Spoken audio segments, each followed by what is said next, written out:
പ്രിയപ്പെട്ടവരെ, എന്നിട്ട് ഇപ്പൊ എല്ലാവരും സോഷ്യൽ മീഡിയയിലൊക്കെ മുസ്ലിമീങ്ങളെ ഇങ്ങനെ തീവ്രവാദി, ഭീകരവാദി. ആ മരണപ്പെട്ടു പോയ വേദനയിലിരിക്കുന്ന ആ കുട്ടി, അച്ഛൻ മരണപ്പെട്ടു പോയ പെൺകുട്ടിയാ പറയണേ, എനിക്ക് 2 സഹോദരങ്ങളെ കിട്ടി. എവിടെ പോയപ്പോ? കാശ്മീരിൽ പോയപ്പോ 2 മുസ്ലിം സഹോദരങ്ങളെ എനിക്ക് കിട്ടി. പള്ളിയുടെ മിനാരത്തിലാ വിളിച്ചു പറയണേ, ദുരന്തം ഉണ്ടായി, അപകടം ഉണ്ടായി എന്നൊക്കെ. എൻ്റെ പ്രിയപ്പെട്ടവരെ, ഒരു മനുഷ്യന് സ്വന്തം ജീവിതം പോലും പരിഗണിക്കാതെ അവൻ രക്ഷപ്പെടുത്താൻ വേണ്ടി ഷഹീദായ ഒരു ചെറുപ്പക്കാരൻ അള്ളാഹു സ്വർഗ്ഗം കൊടുത്ത് അനുഗ്രഹിക്കുമാറാകട്ടെ. നാം മനസ്സിലാക്കേണ്ട കാര്യം, തീവ്രവാദിക്ക് മതമില്ല എന്ന് ആദ്യം മനസ്സിലാക്കുക. ഓനെന്തു മതോടോ, ഓനെന്ത് മതം? അള്ളാഹുവിന്റെ പരിശുദ്ധമായ ഖുർആനിലെ ഒരു വാചകത്തിന്റെ അർത്ഥം അറിയുമായിരുന്നെങ്കിൽ ഇവനൊക്കെ ഈ പണിക്കിറങ്ങോ? ഇല്ല. അതുകൊണ്ട് ഒരിക്കലും തീവ്രവാദിക്ക് മതമില്ല.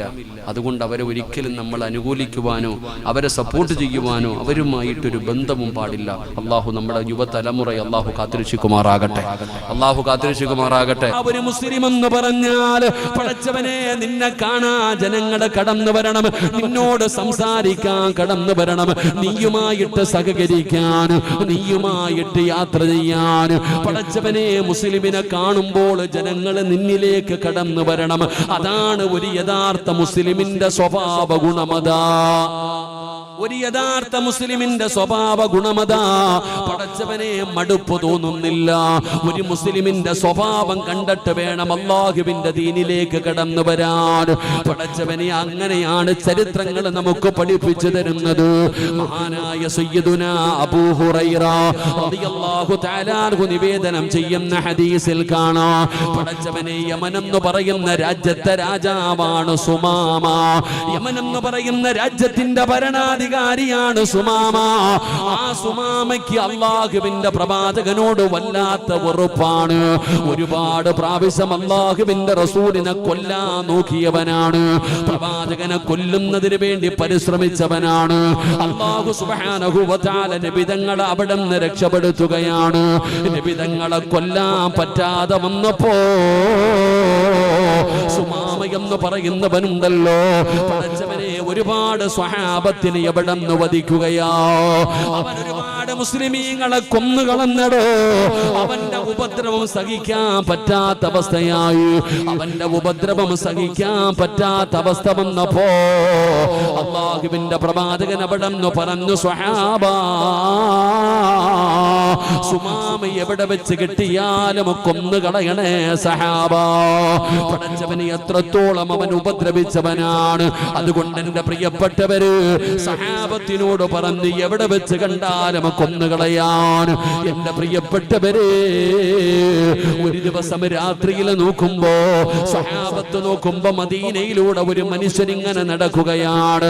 അസമയത്ത് മദീനയിലൂടെ ഒരു മനുഷ്യൻ ഇങ്ങനെ നടക്കുകയാണ്. സഹാബത്തിന് സംശയം തോന്നി.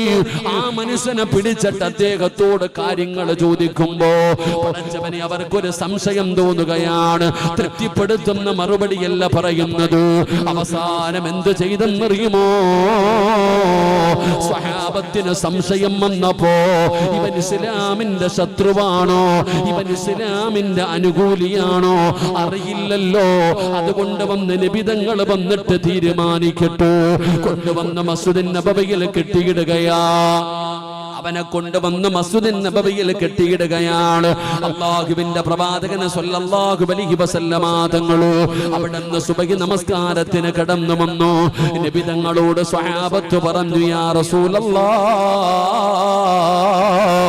അല്ലാഹുവിന്റെ നബിയേ, ഇന്നലെ രാത്രി ഒരു മനുഷ്യനെ കിട്ടി നബിയേ. അവൻ ഇസ്ലാമിന്റെ അനുകൂലിയാണോ അതോ ഇസ്ലാമിന്റെ ശത്രുവാണോ അറിയില്ല നബിയേ. അതുകൊണ്ട് അങ്ങ് വന്നിട്ട് തീരുമാനിക്കാമെന്ന് പറഞ്ഞ് പള്ളിയിൽ കൊണ്ടുവന്ന് കെട്ടിക്കിട്ടിരിക്കുകയാണ്. അല്ലാഹുവിന്റെ പ്രവാചകൻ സ്വല്ലല്ലാഹു അലൈഹി വസല്ലമ തങ്ങൾ, പടച്ചവനെ, അതാ പള്ളിയുടെ തൂണിൽ കെട്ടിക്കിട്ടിരിക്കുന്ന മനുഷ്യന്റെ ചാരത്ത് ചെല്ലുകയാ. പള്ളിയുടെ തൂണിൽ കെട്ടിക്കിട്ടിരിക്കുന്ന മനുഷ്യന്റെ ചാരത്ത് ചെല്ലുമ്പോ ആരാ കിടക്കുന്നതെന്നറിയുമോ? അല്ലാഹുവിന്റെ പ്രവാചകൻ അവിടെന്ന് ചോദിക്കുന്നു, സ്വഹാബാ, ഈ തൂണിൽ കെട്ടിക്കെട്ടിരിക്കുന്നത് ആരാണെന്നറിയുമോ സ്വഹാബാ? യാ റസൂലല്ലാഹ്, ഞങ്ങൾക്കറിയില്ല നബിയേ, ഞങ്ങൾക്കറിയില്ല നബിയേ. അല്ലാഹുവിന്റെ പ്രവാചകൻ അവിടെന്ന് പറഞ്ഞു കൊടുത്തു, സ്വഹാബാ, ഇവനാണ് സുമാമ, ഇവനാണ് സുമാമ. ഒരുപാട് മുസ്ലിമീങ്ങളെ കൊന്നുകളഞ്ഞ, നിബിതങ്ങളെ കൊല്ലാൻ പരിശ്രമിച്ച ആ സുമാമയാണ് പള്ളികിടകത്തിങ്ങനെ തൂണിൽ കെട്ടിക്കെട്ടിരിക്കുന്നത്. പടച്ചവനെ സ്വഹാബത്ത് മുഴുവനും അത്ഭുതത്തോടെ നിൽക്കുകയാണ്. ഓരോരുത്തരും പടച്ചവനെ ചിന്തിക്കുകയാണ്, എന്നോട് പറഞ്ഞിരുന്നെങ്കിൽ എല്ലാവരും അവിടെന്ന് തയ്യാറായി നിൽക്കുകയാണ്. അല്ലാഹുവിന്റെ പ്രവാചകന്റെ മറുപടി എന്തെന്നറിയുമോ സ്വഹാബാ? ഒരാള് പോലും സുമാമയെ തൊട്ടുപോകാൻ പാടില്ല സഹാബാ. നിബിതങ്ങളെ പഠിപ്പിക്കുകയാണ്, ഒരാള് പോലും സുമാമയെ തൊടാൻ പാടില്ല. സ്വഹാബത്തിനോട് പറയുന്നു, നിങ്ങളെ ഭക്ഷണം കൊണ്ടുവന്ന് കൊടുക്കണം, നിങ്ങളെ പാല് കൊണ്ടുവന്ന് കൊടുക്കണം. ഒരുപാട് പേരെ കൊന്ന ഒരു ശത്രുവിനെ നബിതങ്ങളുടെ കയ്യിൽ കിട്ടിയപ്പോ അല്ലാഹുവിന്റെ റസൂൽ കൊല്ലാൻ പറയുമെന്ന് കരുതിയിട്ട് കാത്തിരുന്നവരോട് നബിതങ്ങളെ പറഞ്ഞ മറുപടി എന്തെന്നറിയുമോ സ്വഹാബാ? തൊടല്ലേ സ്വഹാബാ, തൊട്ടുപോകല്ലേ സ്വഹാബാ. ഒരു രാജ്യത്തിന്റെ ഭരണാധികാരിയാണ്, കഴിക്കാൻ ഭക്ഷണം കൊടുക്കണ്, കഴിക്കാൻ ഭക്ഷണം കൊടുക്കണ്. നിങ്ങൾ പാല് കൊണ്ടുവന്ന് സുമാമയ്ക്ക് കൊടുക്കണ്, ഒരു പ്രയാസവും വരുത്താൻ പാടില്ല. ഇതാണടോ നബിതങ്ങൾ പറഞ്ഞത്, അല്ലാഹുവിന്റെ പ്രവാചകൻ അവിടെന്ന് പറഞ്ഞടോ. സ്വഹാബത്തിന് പലർക്കും ഉൾക്കൊള്ളാൻ കഴിഞ്ഞില്ല, സ്വഹാബത്തിന് പലർക്കും ഉൾക്കൊള്ളാൻ കഴിഞ്ഞില്ല. എന്നാലും അല്ലാഹുവിന്റെ പ്രവാചകൻ അവിടെന്ന് പറഞ്ഞതാണല്ലോ, അല്ലാഹുവിന്റെ റസൂൽ അവിടെന്ന് പറഞ്ഞതാണല്ലോ. ഒരാള് പോലും പടച്ചവനെ സുമാമയ്ക്കൊരു പ്രയാസം വരുത്തിയില്ല. നബിതങ്ങൾ അവിടെന്ന് ഇത് പറഞ്ഞതല്ലാതെ ഒന്നും സംസാരിച്ചില്ല. അതാ ഭക്ഷണം കൊണ്ടുവന്ന് കൊടുക്കുകയാണ്. ഒരു ദിവസം അവിടെന്ന് കഴിഞ്ഞു, ഒരു ദിവസം അവിടെന്ന് കഴിഞ്ഞു. അല്ലാഹുവിന്റെ പ്രവാചകൻ വന്നിട്ട് ചോദിക്കുന്നു, സുമാമാ, മാദാ ഇൻദക യാ സുമാമാ? നിബിതങ്ങളെ കൊല്ലാമെന്ന, ഒരുപാട് മുസ്ലിമീങ്ങളെ കൊന്നുകളഞ്ഞ ആ ശത്രുവിനോട് നിബിതങ്ങൾ ചോദിക്കുന്നു, മാദാ ഇൻദക യാ സുമാമാ? സുഖമാണോ സുമാമാ? സുഖമാണോ സുമാമാ? സുമാമയുടെ മറുപടി എന്തെന്നറിയുമോ? ഇന്ദിയാ മുഹമ്മദ് ഖൈർ, മുഹമ്മദേ എനിക്ക് സുഖമാ. എന്നിട്ട് സുമാമ പറയുകയാണ്, ഒന്നുകിൽ നിനക്ക് വേണമെങ്കിൽ എന്നെ കൊല്ലാം മുഹമ്മദേ, എന്നെ നിന്റെ കയ്യിൽ കിട്ടിയിരിക്കുകയാണ്, നിനക്ക് വേണമെങ്കിൽ എന്നെ കൊന്നുകളയാ മുഹമ്മദ്. പക്ഷേ എന്നെ വെറുതെ വിട്ടാ നിനക്ക് ഞാൻ സമ്പത്ത് തരാ മുഹമ്മദ്. അല്ലാഹുവിന്റെ പ്രവാചകനൊന്നും മിണ്ടിയില്ല. നിബിതങ്ങൾ മിണ്ടാതെ പോയടോ. രണ്ടാമത്തെ ദിവസമായി നിബിതങ്ങൾ രണ്ടാമതും വന്ന് ചോദിച്ചു, മാദാ ഇൻദക യാ സുമാമാ? സുഖമാണോ സുമാമാ? ഒന്നാമത്തെ ദിവസം പറഞ്ഞ മറുപടിയാണ് രണ്ടാമത്തെ ദിവസവും സുമാമ എവിടെന്ന് പറയുന്നത്. നിബിതങ്ങളെ മിണ്ടാതെ മടങ്ങിപ്പോയി. മൂന്നാമത്തെ ദിവസവും അല്ലാഹുവിന്റെ പ്രവാചകൻ അവിടെന്ന് കടന്നു വന്നു. സുമാമയോട് ചോദിച്ചു, സുമാമാ സുഖമാണോ സുമാമാ? അപ്പോഴും സുമാമയുടെ മറുപടി അത് തന്നെയാണ്, പടച്ചവനെ മുഹമ്മദേ, എനിക്ക് സുഖമാണ്, എന്നെ കൊല്ലണമെങ്കിലും നിനക്ക് കൊല്ലാം, അല്ലെങ്കിൽ എന്നെ നീ വെറുതെ വിട്ടാൽ നീ ചോദിക്കുന്നത് മുഴുവനും തരാമെന്ന് സുമാമ എവിടെന്ന് പറയുമ്പോ, എന്റെ പ്രിയപ്പെട്ടവരെ, അല്ലാഹുവേ, 3 ദിവസം അവിടെന്ന് പൂർത്തിയായപ്പോ 3 ദിവസം അവിടെ നിന്ന് പൂർത്തിയായപ്പോ അല്ലാഹുവിന്റെ പ്രവാചകൻ സ്വല്ലല്ലാഹു അലൈഹി വസല്ലമ തങ്ങള് അവിടെ നിന്ന് നബി തങ്ങൾ പറഞ്ഞു സുമാമയെ അഴിച്ചുവിടാൻ. സുമാമയെ അഴിച്ചുവിട് സഹാബ, ഒരാള് പോലും തൊട്ടുപോകരുത്. എല്ലാവരും അത്ഭുതത്തോടെ നോക്കി നിൽക്കുമ്പോ സുമാമ നബി തങ്ങളുടെ മുമ്പിലൂടെ സ്വഹാബത്തിന്റെ മുമ്പിലൂടെ മസ്ജിദ് നബവിയിൽ നിന്ന് ഇറങ്ങി പോവുകയാണ്. പടച്ചവനെ കുറച്ചങ്ങ് മുന്നോട്ട് സഞ്ചരിച്ചു. സുമാമ തന്റെ വാഹനം കെട്ടിയിടുകയാണ്, നല്ല വസ്ത്രം ധരിക്കുകയാണ്. ഇലാ ഹദ്റത്തി റസൂലില്ലാഹ്, അല്ലാഹുവിന്റെ പ്രവാചകൻ സ്വല്ലല്ലാഹു അലൈഹി വസല്ലമ തങ്ങളുടെ മുമ്പിലേക്ക് അവിടുന്ന് കൈകാലുകൾ കഴുകിയിട്ടു നല്ല വസ്ത്രം ധരിച്ചുകൊണ്ട് സുമാമ കടന്നു വരികയാണ്. സ്വഹാബത്ത് മുഴുവനും നോക്കി നിൽക്കുമ്പോ സുമാമ അല്ലാഹുവിന്റെ പ്രവാചകന്റെ മുമ്പിൽ വന്നിട്ട് അശ്ഹദു അല്ലാ ഇലാഹ ഇല്ലല്ലാഹ്, ഷഹാദത്ത് കലിമ പറഞ്ഞിട്ട് മുസ്ലിമാവുകയാ. ഷഹാദത്ത് കലിമ പറഞ്ഞിട്ട് മുസ്ലിമാവുകയാ. എന്നിട്ട് സുമാമയുടെ മറുപടി എന്തെന്നറിയുവോ? ലോകത്ത് ഞാൻ ഏറ്റവും കൂടുതൽ വെറുത്തിരുന്ന മുഖം അങ്ങയുടെ മുഖമാണ്. നബി തങ്ങളോട് പറയുകയാണ്, ലോകത്ത് ഞാൻ ഏറ്റവും കൂടുതൽ വെറുത്തിരുന്നത് അങ്ങയുടെ മുഖമാണ്. എന്നാ ഈ ലോകത്ത് ഞാൻ ഏറ്റവും കാണാൻ ആഗ്രഹിക്കുന്ന മുഖം അങ്ങയുടെ മുഖമാണ് നബിയേ. ഞാൻ ലോകത്ത് ഏറ്റവും കൂടുതൽ വെറുത്തിരുന്ന നാട് മദീനയാണ്.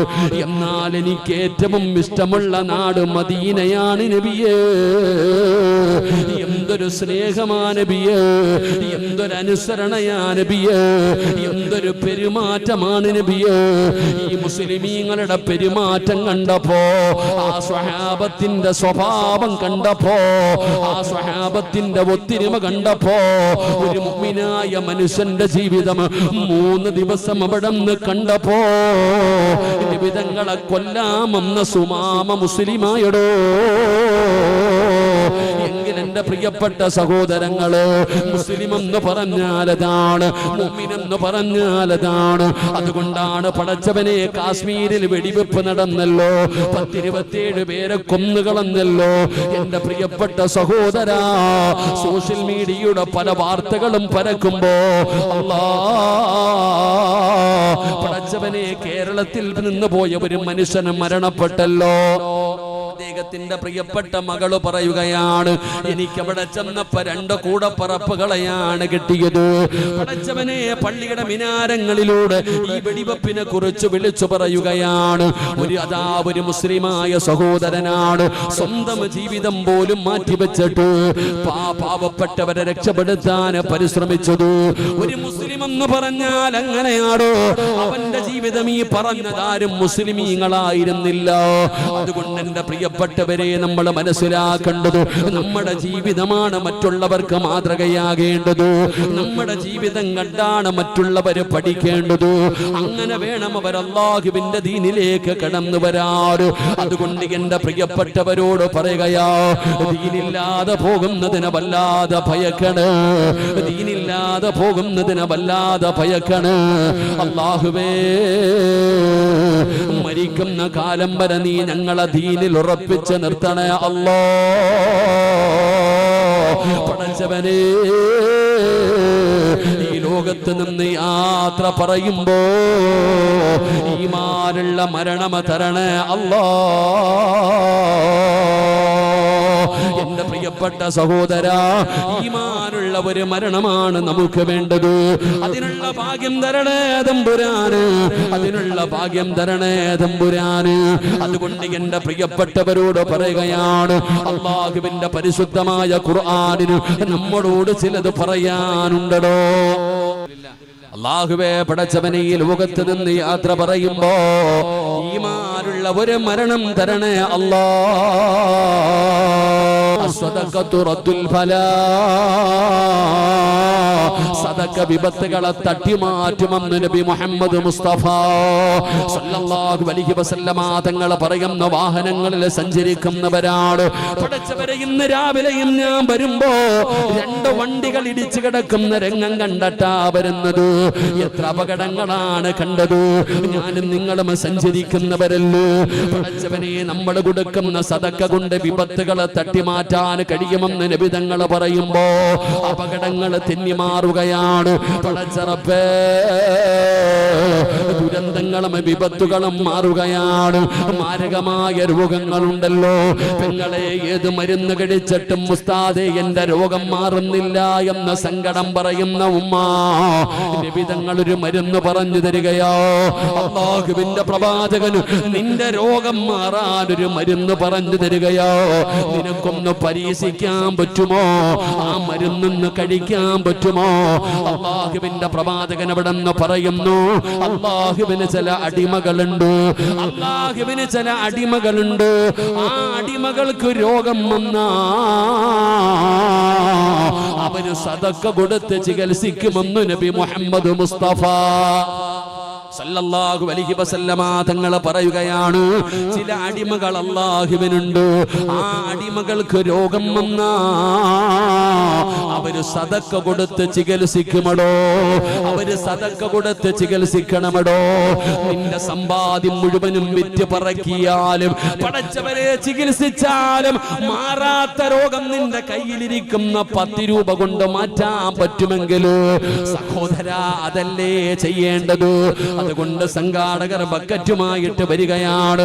അൽഹംദുലില്ലാഹ്, നല്ല ഒരു നിയ്യത്ത് ചെയ് സഹോദരാ. പടച്ചവനെ, മാരകമായ അറുത്തു മുറിക്കുന്ന ഒരു രോഗവും എനിക്ക് തരല്ലേ അല്ലാ. എന്റെ ശരീരത്തിൽ ഏതെങ്കിലും മാരകമായ രോഗത്തിന്റെ അണുക്കളുണ്ടോ റബ്ബേ, ഈ കൊടുക്കുന്ന സദഖയുടെ ബർക്കത്ത് കൊണ്ട് നീ ശിഫയാക്കണേ അല്ലാ. കരിച്ച് കളയണേ അല്ലാ. അപകടങ്ങളെയും ദുരന്തങ്ങളെയും തൊട്ട് കാക്കണേ അല്ലാ. നല്ല നിയ്യത്തോടെ കൊടുക്കടോ. അപകടങ്ങൾ മാറുമടോ, ദുരന്തങ്ങൾ മാറുമടോ. എന്തിനാ ഞാനിപ്പോ ഇങ്ങോട്ട് വഴുതു പറയാൻ വരുമ്പോ മണ്ണാർക്കാടുള്ള സുലൈമാൻ എന്ന് പറയുന്ന പ്രിയപ്പെട്ട സഹോദരൻ പടച്ചവനെ അതാ വാട്സപ്പിൽ ഒരു മരണ വാർത്ത കിട്ടു തന്നടോ. നാട്ടിലേക്ക് വരാൻ തയ്യാറായ ഒരു മനുഷ്യന്റെ മരണ വാർത്ത. അല്ലാഹുവേ, നീ എവിടെന്ന് മഗ്ഫിറത്ത് കൊടുക്കണേ തമ്പുരാന്. ആ കുടുംബത്തിന് സമാധാനം കൊടുക്കണേ തമ്പുരാന്. എത്രയുള്ളടോ മനുഷ്യന്റെ കാര്യം. അതുകൊണ്ട് മനസ്സറിഞ്ഞുകൊണ്ടൊരു സദഖ കൊടുക്കൂ നാഥാ. കൈവിടല്ലേ അല്ലാ, കൈവിടല്ലേ അല്ലാ. സല്ലല്ലാഹു അലാ മുഹമ്മദ് സല്ലല്ലാഹു അലൈഹി വസല്ലമ. സല്ലല്ലാഹു അലാ മുഹമ്മദ് സല്ലല്ലാഹു അലൈഹി വസല്ലമ. അല്ലാഹുമ്മ സല്ലി അലാ മുഹമ്മദ് യാ റബ്ബി സല്ലി അലൈഹി വസല്ലം. അല്ലാഹ്, ഈ പറഞ്ഞ സ്വലാത്തിനെ സ്വീകരിക്കണേ അല്ലാഹ്. പടച്ചവനെ, ഈ പരിപാടി മഴ പെയ്ത് മുടക്കിയിട്ട് നിനക്കൊന്നും കിട്ടാനില്ല തമ്പുരാന്. ഒരല്പനേരത്തേക്ക് നീ അത് മാറ്റിവെച്ച പടച്ചവനെ, ഇത് നിനക്ക് വേണ്ടി നിന്നെ കുറിച്ച് പറയുന്ന മജ്‌ലിസാണ്. ഒരു നല്ല നിയ്യത്തോടെ വെച്ച പരിപാടിയാണ്. റബ്ബേ, മഴ പെയ്യൽ ഖൈറല്ലെങ്കിൽ നാഥാ, ഈ കാലാവസ്ഥ അനുകൂലമാക്കണേ അല്ലാഹ്. ഈ ലോകത്ത് നീ ആരെയെല്ലാം ഇഷ്ടപ്പെടുന്നോ, അമ്പിയാക്കൾ, ഔലിയാക്കൾ, ആരിഫീങ്ങൾ, പടച്ചവനെ നിന്റെ പരിശുദ്ധമായ ഖുർആനിന്റെ ബർക്കത്ത് കൊണ്ട്, പരിശുദ്ധമായ കഅബാലയത്തിന്റെ ബർക്കത്ത് കൊണ്ട്, അല്ലാഹുവേ അല്ലാഹുവേ, അസ്മാഉൽ ഹുസ്നയുടെ ബർക്കത്ത് കൊണ്ട് ഈ കാലാവസ്ഥ അനുകൂലമാക്കണേ അല്ലാഹ്. സഹായിക്കണേ. എന്നിട്ട് ഇപ്പൊ എല്ലാരും സോഷ്യൽ മീഡിയയിലൊക്കെ മുസ്ലിമീങ്ങളെ ഇങ്ങനെ തീവ്രവാദി, ഭീകരവാദി. അപ്പോഴാ പറയുന്ന രാമചന്ദ്രൻ എന്ന് പറയുന്ന കേരളത്തിൽ നിന്ന് പോയി മരണപ്പെട്ട മനുഷ്യന്റെ മകളാ പറയണേ, എനിക്ക് 2 കൂടപ്പുറപ്പുകളെ കിട്ടിയെന്ന്. സമീറിനെയും അതുപോലെ തന്നെ 2 ചെറുപ്പക്കാർ. ആരാ പറയുന്നത്? മുസ്ലിമീങ്ങളല്ല പറയുന്നത്. ആ മരണപ്പെട്ടു പോയ വേദനയിൽ ഇരിക്കുന്ന ആ കുട്ടി, അച്ഛൻ മരണപ്പെട്ടു പോയ പെൺകുട്ടിയാ പറയണേ, എനിക്ക് 2 സഹോദരങ്ങളെ കിട്ടി. എവിടെ പോയപ്പോ? കാശ്മീരിൽ പോയപ്പോ 2 മുസ്ലിം സഹോദരങ്ങളെ എനിക്ക് കിട്ടി. പള്ളിയുടെ മിനാരത്തിലാ വിളിച്ചു പറയണേ, ദുരന്തം ഉണ്ടായി, അപകടം ഉണ്ടായി എന്നൊക്കെ. എൻ്റെ പ്രിയപ്പെട്ടവരെ, ഒരു മനുഷ്യന് സ്വന്തം ജീവിതം പോലും പരിഗണിക്കാതെ അവൻ രക്ഷപ്പെടുത്താൻ വേണ്ടി ഷഹീദായ ഒരു ചെറുപ്പക്കാരൻ, അള്ളാഹു സ്വർഗം കൊടുത്ത് അനുഗ്രഹിക്കുമാറാകട്ടെ. നാം മനസ്സിലാക്കേണ്ട കാര്യം, തീവ്രവാദിക്ക് മതമില്ല എന്ന് ആദ്യം മനസ്സിലാക്കുക. ഓനെന്തു മതോടോ, ഓനെന്ത് മതം? അള്ളാഹുവിന്റെ പരിശുദ്ധമായ ഖുർആനിലെ ഒരു വാചകത്തിന്റെ അർത്ഥം അറിയുമായിരുന്നെങ്കിൽ ഇവനൊക്കെ ഈ പണിക്കിറങ്ങോ? ഇല്ല. അതുകൊണ്ട് ഒരിക്കലും തീവ്രവാദിക്ക് മതമില്ല. അതുകൊണ്ട് അവരെ ഒരിക്കലും നമ്മൾ അനുകൂലിക്കുവാനോ അവരെ സപ്പോർട്ട് ചെയ്യുവാനോ അവരുമായിട്ടൊരു ബന്ധവും പാടില്ല. അള്ളാഹു നമ്മുടെ യുവതലമുറയെ അള്ളാഹു കാത്തിരക്ഷിക്കുമാറാകട്ടെ.